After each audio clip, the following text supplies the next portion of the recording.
liverpoolslive.net. Welcome back. John Giles is still on the line. John, it looks as though it may actually happen. Lionel Messi might be leaving Barcelona. If you were Manchester City, do you spend every single penny you've got to get him to the club? I think so. Right. I think so, Nathan. He's 33 now. Yeah, I would. I think he could do a great job for him, and it might be good for him as well. Nathan, he's been there a long time, and it has happened with players over the years. I mean, if you go back to the great Pirlo, right? Pirlo was at Milan. I was just looking it up today. I think he was at Milan for about 10 or 12 years. Won two European championships with them. Won all sorts. And I think they decided to release him on a free. I think he was 32 at the time. Yeah. And he went to Juventus. And in his first year, he won the league with them. And he was there for 4 years and had 4 great years. So sometimes even a player like Messi, a new adventure, if that would be the right word of going to him, could rejuvenate him, could do. And I think in his case it would, because I think he's still fit. It's a new challenge for him. And because Barcelona are in a total mess, Nathan. They're in a total mess. And, I mean, they have a fella there, Victor Font. I don't know if you've seen his comments. He's going for the presidency. Yeah. And he said if he gets the presidency, Koeman is out. After a year, even if he won the treble, he was going to be out. You know? So, like, this is dreadful stuff. And Koeman is in a very, very difficult position there already. And Messi was seeing what's going on. And I just read a paper today, and it was a paper that alleged that Koeman said to Messi, your privileges in the squad are over. You have to do everything for the team. I'm going to be inflexible. You have to think about the team. Now, if this is true, I mean, you're talking to Messi, you know, the best player and the best team player, one of the best team players I've ever seen. So we don't know what there's murders in who's going for the presidency. But is he still that team player? Was he still that team player when you saw him this season, particularly in the Champions League for Barcelona? Yes. So you don't think that Messi and his attitude was a part of the issue in their decline this season? I don't think he played. He certainly didn't play as well as he can play, but neither did the team, Nathan. I haven't seen him when he hasn't played for the team. You know? Now, you might say, well, he could have done more for the team this year, but I think what Koeman is talking about, because you do what you do, you have a few rests and you're not trying as hard as the others. This is not true. I think that the morale of the team with the coach that they had in was in bits. Yeah. In bits. And I don't think one man, even, like if Messi is not happy with the situation, well, obviously he's not going to be as good as he is when he is happy with the situation. That's the same with all players, definitely. So I'd say he when they were beaten 10, whenever it was, during the week 10-3 or whatever it was, 10-2. Munich, yeah, 8-2, yeah. You know, 8-2. He wasn't a Messi that we know. But the whole team wasn't a Messi. The morale was gone. I don't know what the coach was doing. The coach was sacked now. But, you know, even Messi can't win matches for a team, Nathan, where things are not right and things are very badly wrong there at the moment. That's why I think, and I can't see it happening next season, and I think that's why if he did go to Manchester City, for example, or one of the Paris Saint-Germain, I think you'd see a brilliant Messi. I think it would actually be good for him, Nathan. A new challenge, a new club, new atmosphere, and I think he's fit enough and young enough to do it. The question, and again, all of this is, you've got to take into account, we are talking about arguably the greatest player there's ever been. So whether it's Ronald Koeman going in with that sort of attitude, it seems insane. One of the question marks that will come up about going to Manchester City is, does it somehow destabilise the club and the dressing room that Messi comes in and Manchester City may need to pay him £500,000 to £1 million a week, and that the likes of Kevin De Bruyne are looking at that thinking, okay, I was the main man, but now we're all going to be in the shadow of Messi, and somehow he could have a negative effect? Or is Messi above all of that? He's just at such a level no footballer could have an issue with him coming into their dressing room. No, I think he's above all that. I think he's above all that. And what you'd find, and I'm making a bit of a joke of it, the brain is saying, I'm only getting 290,000 a week. Do you know what I mean, Nathan? Yeah. Like 290,000 a week. And I think if nearly every player, well, I don't know every player. They do like to moan about it. Even on 290 grand a week. Oh, I was trying to be sarcastic there, Nathan. But definitely, I can't imagine any player who wouldn't welcome Messi into the team, regardless of the financial situation, Nathan, to be honest. I think most players, I'd say 99% of players would know what Messi is, what he has been, what he can be, and love him and welcome him into the team and actually say, you deserve twice as much as I do. That's what I think. Yeah. I don't see it being a minus in players saying, "Oh, I'm not happy with that." De Bruyne is saying, "I'm only getting 250 grand a week." I can't see it.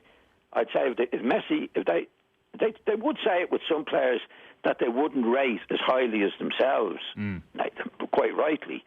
But I think all of them would admit if Messi at his best is better than all of them, and has to be good for them to revive them. From trying to catch Liverpool. I'm talking about Manchester City now, in particular. I think he'd be welcomed with open arms. Well, on catching Liverpool then, because, look, I think everyone who watches the Premier League, as we do more than any other league, would love to see him there for a couple of seasons, even at 33. Yeah. And even with the struggles of last season, he still scored over 30 goals. Like, Messi arriving into that Manchester City team right now, does that just transform the league completely in terms of what you expect from City? Messi comes, you expect them to be champions, and champions quite convincingly? Well, I wouldn't. Right. I wouldn't. I think he would improve them, but they've an awful long way to go to catch Liverpool. I'm just talking about him going to Manchester City and how the players would react to him. I think they'd love him. Does Messi alone not bridge that gap? No. No, I think that gap is too big at the moment. I think Manchester City need quite a few players to come in there to challenge Liverpool. Definitely. I think, you see, if you look back on City at their best, Kompany's gone. Aguero may be gone. David Silva's gone. The Brazilian lad, the middle of the field. Fernandinho is not the same player. I mean, that's at least 4 really, really world-class players there, Nathan, that they haven't replaced. And no team, I don't care who they are. I mean, if you take 4 of the best out of Liverpool, you take the front 3 and Van Dijk out of there, and what sort of a team would Liverpool have? You know, they could be caught, but not with what they have. City have lost those players, and they haven't replaced them, Nathan. They just haven't replaced them. So there's no team can continue the success that Manchester City had unless you replace them with players as good or as nearly as good. And they haven't done that. So they're way, way behind. And even Messi, at his best, I don't think could transform Manchester City into being a better team than Liverpool. Right. You're always going to find a space in your team for 2 outstanding players. Like, the thought of Messi and De Bruyne linking up together is quite a frightening prospect, I'd imagine, for most teams in the Premier League. As an attacking force, they'd be second to none. I'm not so sure about that. I'm not a great De Bruyne fan, Nate. Yeah, I'm not. I think he's definitely the most talented, or one of the most talented players in the world. But I don't like his attitude at all. I don't think he's a scrapper. I think for Manchester City last night, I think he's a temperamental lad who puts his head down, makes certain gestures to his teammates when he's not happy. And I've heard too many times, on his day, he's the best. On his day. When I hear on his day, Nathan, I get the shivers about players. He's the most talented midfield player in the Premiership, in my opinion. Is he the best player? I don't think so. Right. His attitude is not right. I saw him week in, week out. Some days he was absolutely brilliant, and he was the best on those particular days. But there are few and far between. And again, I'd say with great players, Nathan, they don't have their days. every day is a great day in the terms of attitude to the game, approach to the game, approach to their colleagues, that they're going to do their best regardless of the situation. I haven't seen that from De Bruyne. Or De Bruyne. Yeah, in fairness, I think you've been consistent on that over the course of the year.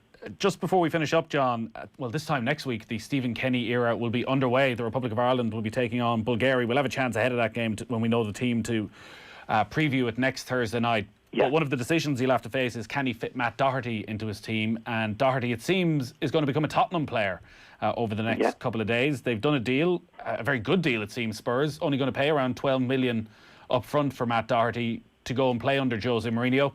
Is this a good move for Doherty? I think so. It looks like it on paper, Nathan. I'm surprised that Wolves letting him go. I mean, he's been one of the best players. He's been terrific for them. And, unless there's somebody really standing lined up to take his place, I can't understand. It's not as if they need money, Wolves, actually. They're willing to spend money themselves. I think it's a bad move for them. I mean, you'd have to keep Doherty, even if they had somebody in the team, just to keep him on the panel and keep him in the club. I don't get that at all, Nathan. And the other question, can he fit him into the Irish team? I'd love to see him being tried in certain. When he was tried in one of the early matches, wasn't he in midfield, Nathan? And he played in the right side of midfield over in Gibraltar. In the hurricane, it was a terrible day for playing. That, it was a terrible day. It wasn't fair on him. I don't know. I don't know. I think he can play left back as well, but we've got a very good left back as well in the Irish team. Like the position that we're very unlucky, or he's unlucky as well, to be such a good player and not have an automatic place because of the position he plays in. Yeah. We've got Seamus Coleman as well. I'd like to see him have another go in midfield. But we're into competitive matches now. We need a couple of friendlies to be able to try things out like that, Nathan, Yeah, I feel sorry for him not being in the team. He's a very, very good player. He's a very valuable player for Wolverhampton. And I'm surprised that Wolves are even thinking of letting him go. All right, John, great stuff. We shall talk to you a lot more about that next Thursday night. Thanks, Nathan. John Giles there. Just to let you know that OTB Sports, in partnership with Cadbury FC, are kicking off a brand new series of in-depth chats with some of the biggest names in Premier League and Irish football history. To get the ball rolling, Joe Malloy sat down with Republic of Ireland goalkeeping legends Paddy Power and Shay Given for an intimate chat. You can catch part one of that on all our social channels right now. Get on to offtheball.com/YouTube, but you can watch the full thing as well, or hear it on the radio this coming Sunday. And you can check out cadburyfc.com for updates on promotions and giveaways. Brian O'Driscoll's up next. Sign up for News Talk Extra, our email newsletter straight to your inbox. newstalk.com/extra. Need to travel for work? Fed up with the four walls at home?